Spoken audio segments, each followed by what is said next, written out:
नमस्कार, मैं हूं डॉक्टर गीता। हिंदी भाषा और साहित्य की इस कड़ी में आज हम बात करेंगे रस के भेदों पर।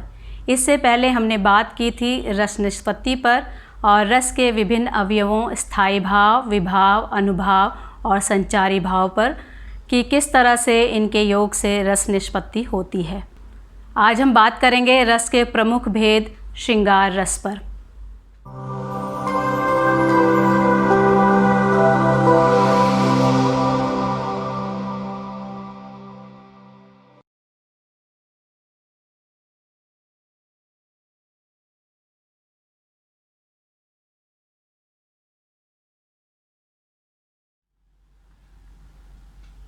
आज हम बात कर रहे हैं रस के भेदों पर।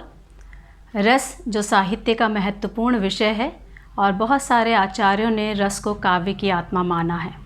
विश्व का ऐसा कोई भी काव्य सिद्धांत नहीं है जिसने रस की सत्ता को अस्वीकार किया हो। तो जो विभिन्न प्रकार के भाव हैं, जैसे प्रेम है, खुशी है, उत्साह है, क्रोध है, भय है, घृणा है, शांति है, ये किस तरह से रस के रूप में अभिव्यक्त होते हैं, हम रस के भेदों के माध्यम से इन्हें जानेंगे। आज रस के भेद के अंतर्गत जिसकी हम बात कर रहे हैं वो है श्रृंगार रस। श्रृंगार रस यानी रसों का राजा, जिसे रसराज भी कहा जाता है और साहित्य में इसका विशेष महत्व है। विशद रूप में श्रृंगार रस पर साहित्य रचना की गई है और साहित्य में इसके महत्व और प्रभाव व्यापकता को देखते हुए ही विद्वानों ने इसे रसराज की उपाधि दी है। अगर श्रृंगार का शाब्दिक अर्थ देखें तो उसका अर्थ है काम भावना का अंकुरित होना। और भारतीय परंपरा में काम को धर्म, अर्थ और मोक्ष के समकक्ष रखा गया है, यानी कि जीवन के जो 4 पुरुषार्थ माने गए हैं, काम उनमें से एक है। और भारत ही नहीं बल्कि विश्व में काम और प्रेम को विशेष महत्व देकर विशद रूप से साहित्यिक रचना की गई है और प्रेम की इस व्यापक भावना का ही साहित्यिक नाम श्रृंगार है। तो अब जानते हैं कि जो श्रृंगार रस है वो किस तरह से अभिव्यक्त होता है। श्रृंगार रस जिसका स्थायी भाव रति है और इसका आधार स्त्री पुरुष का आकर्षण है। जब प्रेमियों में सहज रूप से विद्यमान रति स्थायी भाव में विभाव, अनुभाव और संचारी भाव के योग से आस्वादन यानी आनंद प्राप्त करने की योग्यता उत्पन्न होती है तो उसे श्रृंगार रस कहा जाता है। श्रृंगार रस, अब जानते हैं कि जो श्रृंगार रस है उसके विभाव, अनुभाव और संचारी भाव क्या हैं, जिनके योग से यह रस उत्पन्न होता है या अभिव्यक्त होता है। श्रृंगार रस का स्थायी भाव रति है और जो विभाव है यानी कि जो आलंबन और उद्दीपन है, इसमें आलंबन नायक और नायिका है क्योंकि दोनों ही आश्रय और विषय हैं। उद्दीपन में जो इस प्रेम भाव को और उद्दीप्त करता है या तीव्र करता है वे कारण हैं वसंत ऋतु यानी कि जो प्रेम के लिए उत्तम ऋतु मानी जाती है, उद्यान यानी बाग बगीचे, कुंज और नायक नायिका की प्रेमपूर्ण चेष्टाएं और उनका सौंदर्य, ये सारे उद्दीपन विभाव के अंतर्गत आते हैं। और जो अनुभाव है यानी कि जो आश्रय की चेष्टाएं हैं वो क्या हैं, वो है नायक नायिका की प्रेमपूर्ण चेष्टाएं, स्वेद, कंप, रोमांच। अब यहाँ अनुभाव में भी नायक नायिका की प्रेमपूर्ण चेष्टाएं दी हुई हैं और उद्दीपन विभाव में भी नायक नायिका की प्रेमपूर्ण चेष्टाएं दी हैं। इन दोनों में अंतर ये है कि जो उद्दीपन विभाव है उसमें विषय की प्रेमपूर्ण चेष्टाएं हैं और जो अनुभाव है उसमें आश्रय की प्रेमपूर्ण चेष्टाएं शामिल की जाती हैं। जो संचारी भाव हैं यानी कि जो आते जाते रहते हैं वो भाव हैं हर्ष, लज्जा, उत्सुकता आदि, और इनके योग से ही श्रृंगार रस अभिव्यक्त होता है। श्रृंगार रस की एक विशेषता और है कि केवल इसमें प्रेम में सुख की अनुभूति ही नहीं होती बल्कि दुख की अनुभूति भी होती है, यानी सुखात्मक और दुखात्मक दोनों अनुभूतियां इसमें शामिल है। इसलिए विद्वानों ने श्रृंगार रस के 2 भेद बताए हैं, एक संयोग श्रृंगार और एक वियोग श्रृंगार। जब प्रेमी प्रेमिका मिलन की स्थिति में रहते हैं तो संयोग श्रृंगार होता है और जब किसी कारण से वो बिछुड़ जाते हैं तो वहाँ पर वियोग या विप्रलम्ब श्रृंगार होता है। जो वियोग श्रृंगार है उसे विप्रलम्ब श्रृंगार भी कहा जाता है। अब हम यहाँ जानते हैं कि संयोग श्रृंगार क्या होता है और किस तरह से वह साहित्य में अभिव्यक्त होता है।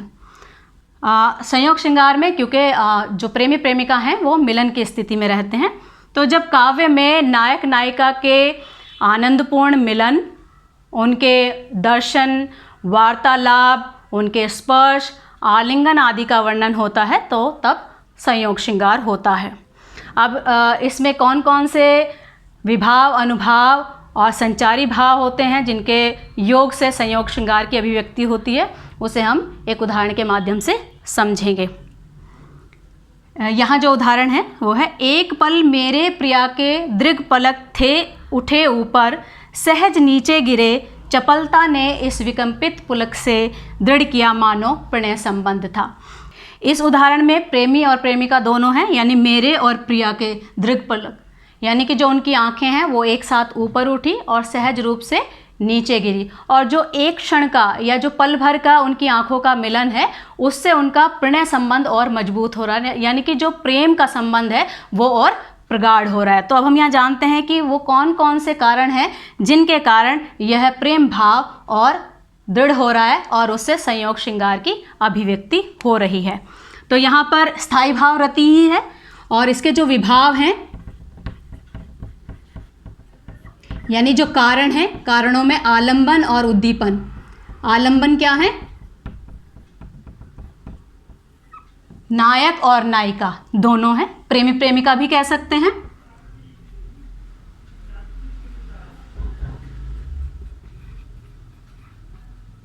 और जो उद्दीपन है, यानी इस प्रेम भाव को कौन उद्दीप्त कर रहा है और कौन बढ़ा रहा है, वो है उनका सौंदर्य, यानी नायक नायिका का सौंदर्य प्रेम भाव को और उद्दीप्त कर रहा है। जो इसके अनुभाव हैं, यानी कि जो आश्रय की चेष्टाएं हैं वो क्या हैं? यहाँ पर आश्रय दोनों ही हैं और विषय भी दोनों हैं, क्योंकि दोनों के मन में एक दूसरे के प्रति प्रेम भाव जागृत हो रहा है। तो यहाँ पर जो अनुभाव हैं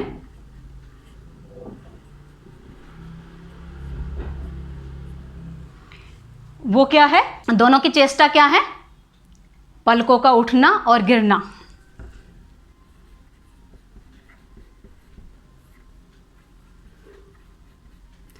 पलकों का उठना गिरना यहाँ पर उनकी ये चेष्टाएं हैं। और जो संचारी भाव है, यानी दोनों ने एक पल एक दूसरे को देखा और सहज रूप से अपनी आंखें झुका ली, तो यहाँ पर लज्जा संचारी भाव है। और इन के योग से ही यहाँ पर संयोग श्रृंगार की अभिव्यक्ति हो रही है। संयोग श्रृंगार की एक और विशेषता है, कई बार किसी एक भाव के कारण से भी संयोग श्रृंगार अभिव्यक्त हो सकता है। उसको एक उदाहरण से हम समझ सकते हैं। बिहारी का एक दोहा है, कहत नटत रीझत खीजत, मिलत खिलत लजियात, भरे भौन में करत हैं नैनन ही सो बात।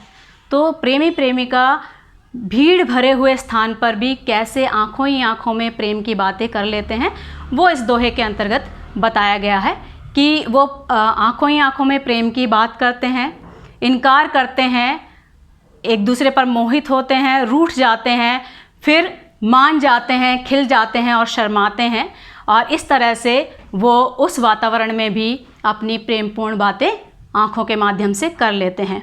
अब यहाँ पर एक विशेषता ये है कि यहाँ सिर्फ नायिका की चेष्टाएं दी हुई हैं, जबकि प्रेमी प्रेमिका दोनों एक स्थान पर उपस्थित हैं, लेकिन जितने जो इस उदाहरण में चेष्टाएं हैं वो केवल नायिका की हैं। तो अनुभाव के माध्यम से ही यहाँ पर संयोग श्रृंगार की अभिव्यक्ति हो रही है। तो ये विशेषता संयोग श्रृंगार की है। अब हम जानेंगे जो वियोग श्रृंगार है वो किस तरह से साहित्य में अभिव्यक्त होता है। वियोग या विप्रलम्ब श्रृंगार।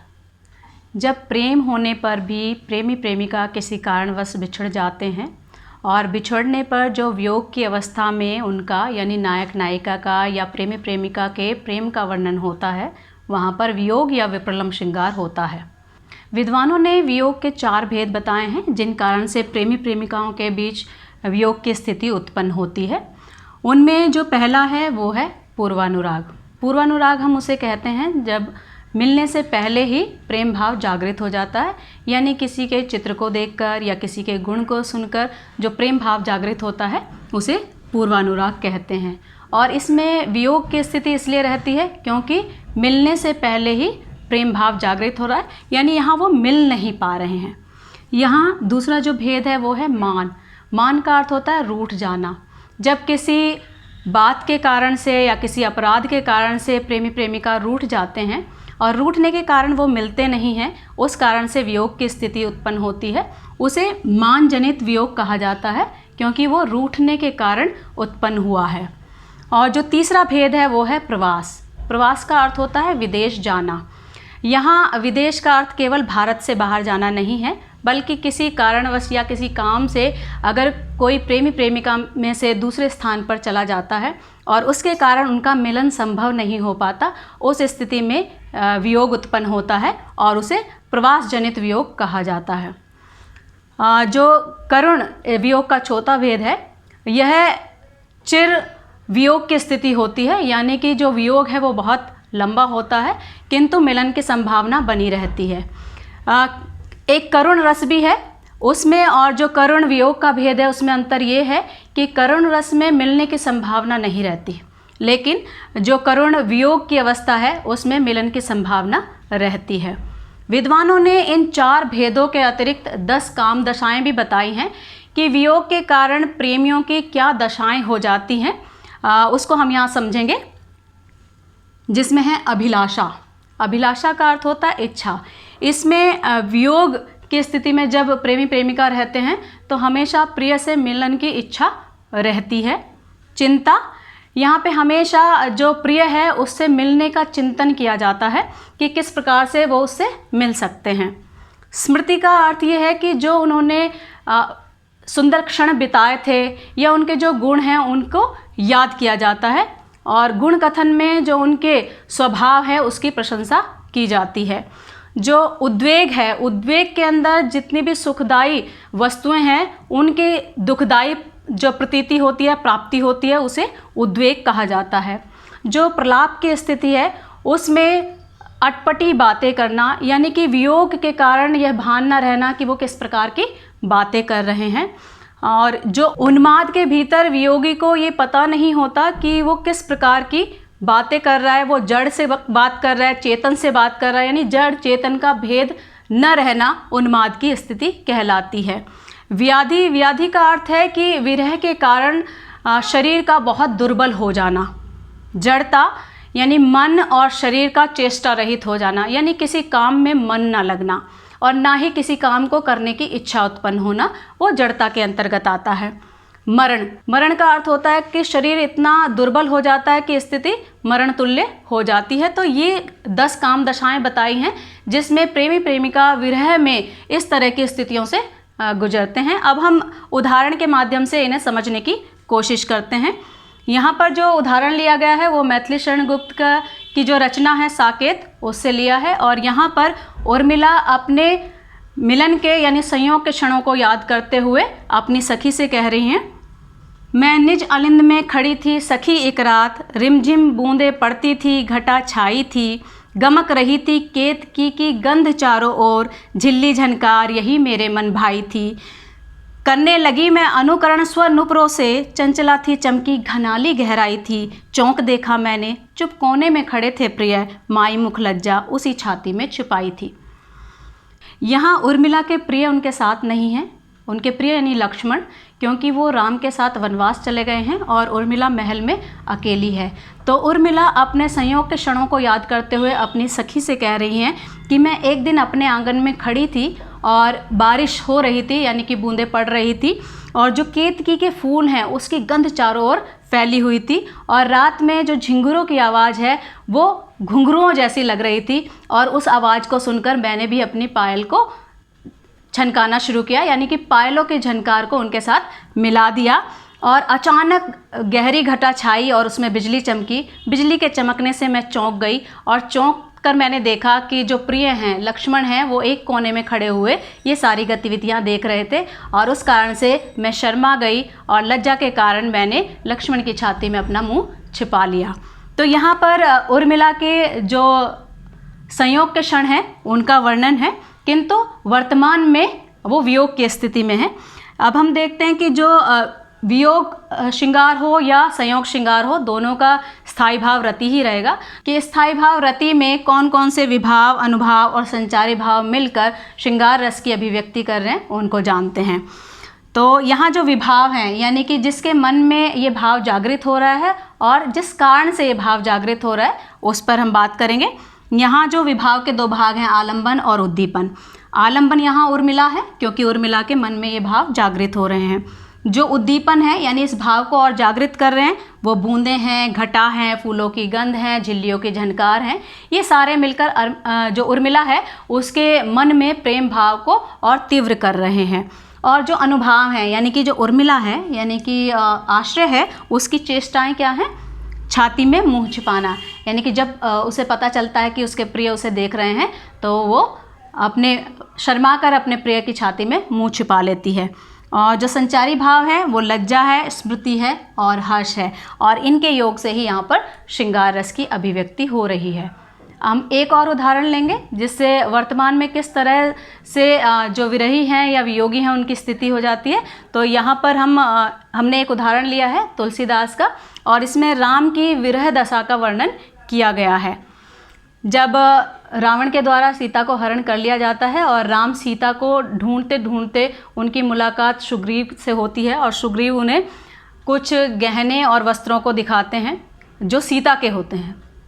तो राम उन गहनों और वस्त्रों को देखकर उनका जो मन प्रेम में विवश हो जाता है और उनका शरीर दुख और हर्ष से कांपने लगता है। उनके कमल जैसे नैनों में आंसू आ जाते हैं और वो संकोच करते हैं किसी से भी ये कहने में कि किस तरह से वस्त्र और आभूषणों को देखकर सीता के तमाम गुण उन्हें याद आ गए हैं। उनका सुंदर मुख, उनका जो शीतल व्यवहार है, उनके जो तमाम गुण हैं, उनकी स्मृतियां उनके मन में उमड़ रही हैं। अब हम यहाँ देखते हैं कि रति स्थायी भाव में कौन कौन से विभाव, अनुभाव और संचारी भाव मिलकर वियोग श्रृंगार की अभिव्यक्ति कर रहे हैं।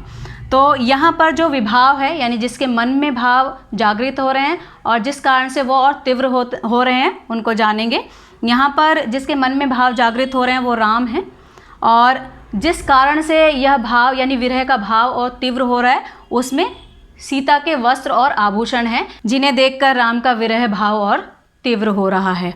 अब हम यहाँ बात करते हैं अनुभाव की, कि वो कौन सी आश्रय की चेष्टाएं हैं जो इस उदाहरण में दी गई हैं। वो है कम, पुलक और अश्रु, यानी वस्त्रों को देखकर जो राम हैं वो दुख और हर्ष से कांपने लगते हैं और उनकी आंखों में आंसू आ जाते हैं। यहाँ जो संचारी भाव है वो व्यग्रता है, वीड़ा यानी लज्जा है और स्मृति। ये सारे भाव मिलकर वियोग श्रृंगार की अभिव्यक्ति कर रहे हैं। तो हमने यहाँ जाना कि किस तरह से जो श्रृंगार रस है वो साहित्य में अभिव्यक्त होता है और उसकी दोनों स्थितियाँ सुखात्मक और दुखात्मक किस तरह से संयोग और वियोग श्रृंगार के अंतर्गत अभिव्यक्त होती हैं। अगर आप इस विषय के की नोट्स चाहते हैं तो डिस्क्रिप्शन में हमने अपना लिंक दिया है, आप वहां से डाउनलोड कर सकते हैं। ज़्यादा से ज़्यादा हमारे काम को सपोर्ट कीजिए, हमारे चैनल को सब्सक्राइब कीजिए, लाइक कीजिए, शेयर कीजिए और जो बेल आइकन है उसे दबाइए ताकि जो भी हमारा नया वीडियो आए उसका नोटिफिकेशन आपको पहले मिल जाए। धन्यवाद।